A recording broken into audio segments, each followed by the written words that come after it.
नमस्कार, सत श्रीकाल, आदाब, केम छो, जय हिंद, जय भारत। मेरा नाम है आशु। कैसे हैं आप सब? आई होप कि सब बहुत अच्छे से होंगे। एक बहुत इंपॉर्टेंट टॉपिक पे ये वीडियो बना रहा हूँ। बहुत सारे लोगों की फ़्लाइटें जो हैं वो मिस होती हैं। बहुत सारे लोगों की फ़्लाइटें छूट जाती हैं, फिर उनको दुख भी होता है, उनका पैसा भी वेस्ट होता है। और आप लोगों ने जब आप एयरपोर्ट से ट्रैवल करते हैं तो कभी ना कभी इन चीज़ों का अनुभव किया होगा कि आपकी किसी वजह से फ़्लाइट मिस हो गई है। एक छोटी सी गलती की वजह से फ़्लाइट मिस हो गई है। कल ये वीडियो बनाने का पर्पज़ इसलिए है क्योंकि कल मैं कहीं था और किसी के साथ मैं कुछ काम कर रहा था और एक पैसेंजर्स की फ़्लाइट मिस हो गई थी। जस्ट बिकॉज ऑफ 4 मिनट की वजह से फ़्लाइट मिस हो गई थी। और वो पर्सन एक इम्पोर्टेंट पर्सन था। मैं कर भी कुछ नहीं पाया उसके लिए, पर कुछ चीज़ें जो मैंने सीखी अपने अनुभव से, आई थॉट कि I should share with all of you. कभी भी अगर एयरपोर्ट से ट्रैवल करते हो, सपोज़ करो आप, दो चीज़ें होती हैं। एक वो पैसेंजर होते हैं जो कि बैग नहीं लेके जाते हैं, एक वो पैसेंजर होते हैं जो बैग लेके जाते हैं। Bag in the sense check in bag, जो आप एयरलाइन को देते हैं चेक इन कराने के लिए। तो मैं आपको सजेस्ट करूँगा, अगर आप एयरपोर्ट से ट्रैवल कर रहे हैं, अलग अलग कंडीशन बता रहा हूँ, अगर आप अकेले ट्रैवल कर रहे हैं तब भी एक बैग अपना ज़रूर चेक इन कराइए। काउंटर पे जाइए, एक बैग ज़रूर चेक इन कराइए, ड्रॉप कीजिए उनके पास कि ये मेरा बैग है। दूसरी बात, कम से कम काउंटर पे, जो एयरलाइन का काउंटर होता है ना, उस पर आपको 1.5 घंटे पहले होना चाहिए। वैसे तो नॉर्मली 3-4 घंटे पहले काउंटर खुल जाता है, लेकिन 1.5 घंटे पहले आपको उस काउंटर पे प्रेजेंट होना चाहिए चेक इन कराने के लिए, अगर आप चेक इन बैग कैरी करके ले जा रहे हैं। मैं एक इजी वे में आपको इसलिए बता रहा हूँ क्योंकि चीज़ें और भी हैं। पैसेंजर आते हैं, बैग चेक इन कराते हैं, बोर्डिंग कार्ड उनके पास प्रिंटेड होता है ऑलरेडी, वो निकल जाते हैं सीधा सिक्योरिटी क्रॉस करके।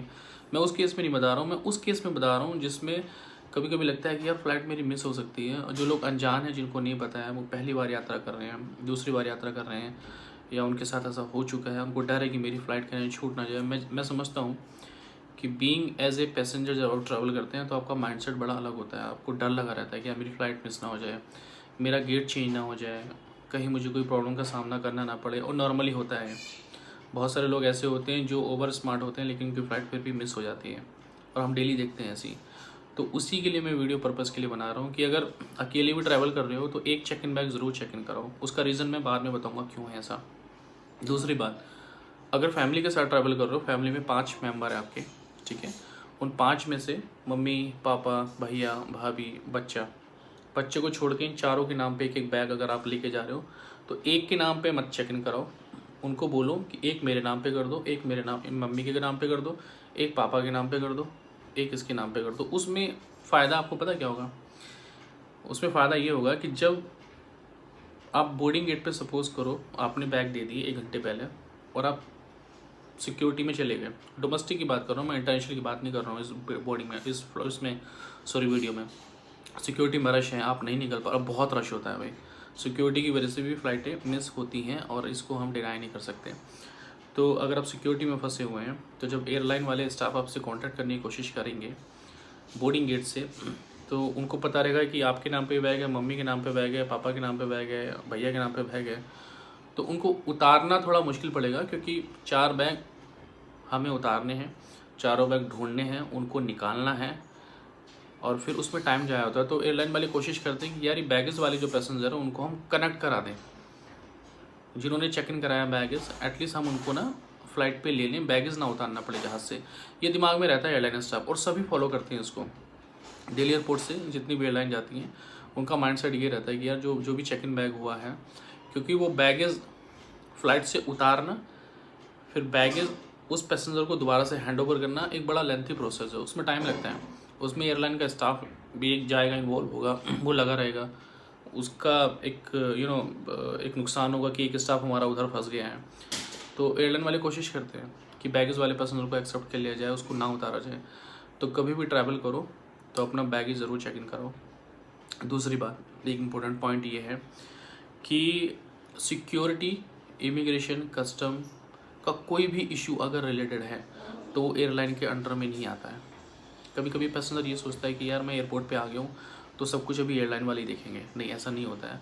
सिक्योरिटी एयरलाइन के अंडर में नहीं आती है। सीएसएफ की जो सिक्योरिटी एक्सरे वगैरह होती है, एयरलाइन वहाँ कोई इंटरफेयर नहीं करता है। आप सिक्योरिटी में कुछ आपका सामान स्टक हो गया, सिक्योरिटी वाले आपको नहीं आने दे रहे हैं, हाँ, सिक्योरिटी वाले एयरलाइन से कोऑर्डिनेट करके आपकी प्रॉब्लम का सोल्यूशन आपको दिला सकते हैं, लेकिन आप राइटली सिक्योरिटी वालों से ये नहीं कह सकते इमिग्रेशन नहीं जी ये आपको करना पड़ेगा, ये नहीं करना पड़ेगा। गवर्नमेंट एजेंसीज हैं, अपना काम कर रही हैं, और जो प्रोसेस में टाइम उनको लेना है वो लेंगे। तीसरी बात, जब आप ट्रैवल करते हैं तो आपका जो बोर्डिंग कार्ड होता है, सपोज करो बोर्डिंग कार्ड एक पेपर जैसा होता है, ठीक है, everything is mention here, your gate number, your flight number, your your seat number, your ticket number, your name, your destination, what is boarding time, what is the closing time. Even though आपका जो boarding card होता है, अभी मेरे पास है नहीं exactly आपको boarding card दिखाने के लिए, but I will make you separate video on that topic. तो उस बोर्डिंग कार्ड पे नीचे लिखा होता है कि D-20 जो है वो पैसेंजर्स आपको उतार दिया जाएगा। एयरलाइन बोर्डिंग कार्ड पे नीचे लिखा होता है। बहुत सारे पैसेंजर्स को इसकी जानकारी नहीं होती है। तो मैं आपसे ये कहना चाहता हूँ कि जब भी ट्रैवल करो इन सारी चीज़ों को पढ़ो, देखो, समझो और उसी के हिसाब से चीज़ें एनालाइज करो, तो आपकी जो फ़्लाइट है वो मिस होने के चांसेस रिड्यूस हो जाएंगे।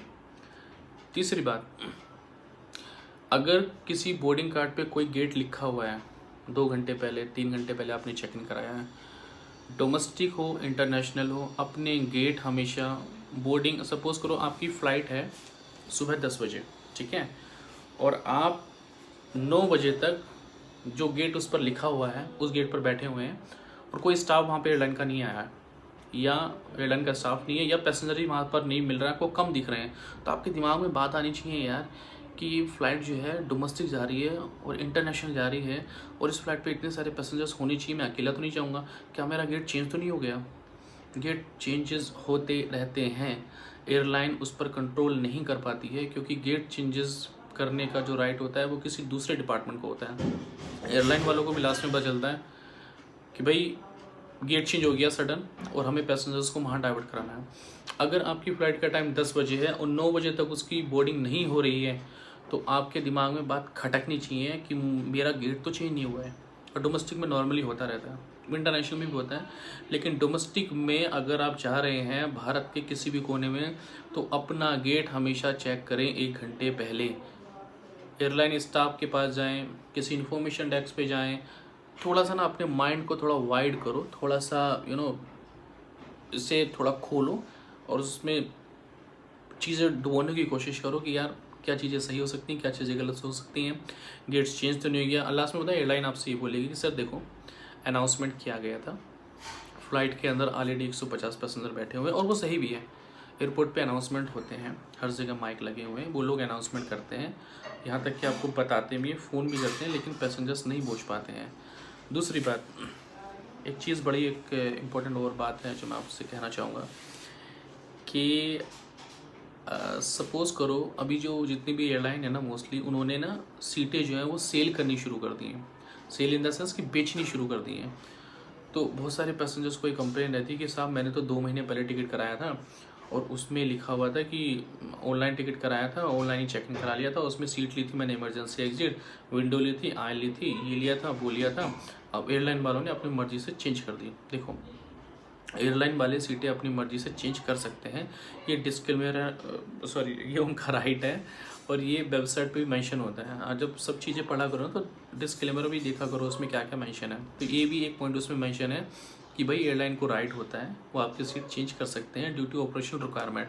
सपोज़ करो आपने सीट बुक कराई 5 चार्ली, उसका आपने पेमेंट नहीं दिया, समझ रहे हैं, कोई दूसरा बंदा आया, उसने बोला कि मैं 5 चार्ली लूँगा, मुझे इसका पेमेंट देना है, तो एयरलाइन के पास उससे क्या आ रहा है, रेवेन्यू आ रहा है, पैसे आ रहे हैं, तो जिससे पैसे आ रहे हैं एयरलाइन उसको दे देगी। ये सिंपल लॉजिक है, इन चीज़ों को थोड़ा समझा करो अपना। अगर आपको चाहिए वो सीट, कई बार ऐसा भी होता है कि सीट का पेमेंट भी होता है लेकिन वो सीट पैसेंजर्स को नहीं मिलती है। वो मेजर सिचुएशन ऐसी होती है कि कोई जहाज़ ही चेंज हो गया, सपोज़ करो 5 चार्ली का आपने पेमेंट किया है, छोटा जहाज़ था उसकी जगह रूटिंग चेंज कर दी, दूसरा जहाज़ उसके ऊपर लगा दिया, अब वो 5 चार्ली उसमें है ही नहीं, वो 5 चार्ली करके वो 7 चार्ली हो गई है, तो वो पैसा यार मैंने तो 5 चार्ली का दिया था, तो 7 चार्ली कैसे कर दिए। तो ऐसे सिचुएशन में ऐसे भी केसेस होते हैं। एक पॉइंट और बहुत इंपॉर्टेंट रह गया इसमें, बहुत सारे पैसेंजर्स जो हैं फ़्लाइट इस वजह से मिस कर देते हैं कि हमारे यहाँ जो टाइम का कैलकुलेशन है ना, जो नॉर्मली हम घरों में यूज़ करते हैं, जैसे घर में अभी दोपहर में 12 बजेंगे तो उसके बाद क्या बजेगा, 1 बजेगा, 2 बजेंगे, 3 बजेंगे, 4 बजेंगे, 5 बजेगा, हम इसी माइंडसेट से जीते हैं। लेकिन एयरलाइन में और रेलवे में पता है 24 आवर चलता है। 12 बजे के बाद माँ 1 नहीं बजता है, 12 बजे के बाद माँ 13 बजते हैं। 1200 आवर्स, 1300 आवर्स, 14, 15, 16, 17, 18, 19, 20, 21, 22, 23, 24, 23 के बाद आप नोटिस करना रात को 23:59 के बाद 0000 4 जीरो आ जाएंगे जैसे 12 बजेगा। तो ये कैलकुलेशन एयरलाइन और रेलवे में भी चलती है। 24 आवर चलता है वहाँ पे, 12 आवर नहीं चलता है। वहाँ दोपहर में 12 के बाद 1 नहीं बजता है, वहाँ 13 बजते हैं। बहुत सारे पैसेंजर्स को फ़्लाइटों की टाइमिंग्स ही नहीं पता होती है। जब भी आप किसी से टिकट बुक कराओ, किसी एजेंट से, कहीं से भी करा रहे हो, उसमें टाइम देखो। अगर लिखा हुआ है 0300 आवर्स तो वो दोपहर की फ़्लाइट नहीं है, वो सुबह की फ़्लाइट है, क्योंकि 0300 आवर्स मॉर्निंग में बजते हैं। और न जाने कितने ही पैसेंजर्स की फ़्लाइट इस वजह से मिस होती है। और मुझे बाद में मैं सोचता हूँ इस बारे में यार कि ये जो क्या मतलब एक मिस इन्फॉर्मेशन है लोगों को, ये चीज़ें क्यों नहीं समझ पाते हैं हम लोग। अगर उस पर फ़्लाइट पे कि आपका टिकट 10 बजे लिखा हुआ है, 10 बजे इन द सेंस 1000, ये 10 बजे लिखा हुआ है, तो ये 10 रात के नहीं है, ये 10 मॉर्निंग सुबह 10 बजे हैं। बहुत सारे पैसेंजर्स को ये नहीं पता होता कि रात के 10 बजे की या सुबह के 10 बजे की। तो इन छोटी छोटी चीज़ों का ध्यान रखो और कोशिश करो अपनी तरफ से भी एफर्ट लगाने की। लेट मत पहुँचो, अपनी फ़्लाइटें मिस मत करो यार। 10-10 हज़ार रुपये का टिकट होता है। एक मिडिल क्लास फैमिली के जो बंदा रहता है वो 10,000 रुपये कैसे निकालता है मैं समझ सकता हूँ। और उसका जब टिकट ख़राब होता है जस्ट बिकॉज थोड़ी सी गलती की वजह से, तो दुख होता है। और ये एक्सपीरियंस ज़िंदगी भर के लिए रहते हैं। ऐसा नहीं कि आज आपका टिकट कैंसिल हुआ फिर आप सबको बताओगे जाके मोहल्ले, पास पड़ोसदारी, बुआ फूफा, रिश्तेदारी में, देखो जी मेरे साथ ऐसा हुआ था। तो सचेत रहो और जानकारी रखो। जानकारी का जब अभाव होता है तभी वहाँ सारी ये चीज़ें होती हैं।